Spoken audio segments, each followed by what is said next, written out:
पर जिस दिन उसे सच का पता चलेगा, उसे कभी सच का पता नहीं चलेगा।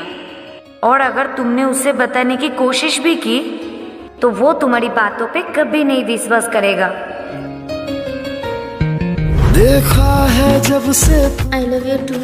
मैंने ये जाना है मेरे ख्वाहिश के शहर में बस तेरा। मैं तो तुम्हें पहले दिन ही पहचान गया था कि तुम रूही नहीं हो, पर मैं तो ये देखना चाह रहा था कि रूही के दिल में जो मेरे लिए सच्चा प्यार है उस पर रूही को कितना भरोसा है। और बस उसी भरोसे के कारण आज मुझे हासिल करने की लड़ाई में ये जीत गई और तुम हार गई, क्योंकि जब लड़ाई सच और झूठ की हो तो जीत हमेशा सच्चाई की होती है।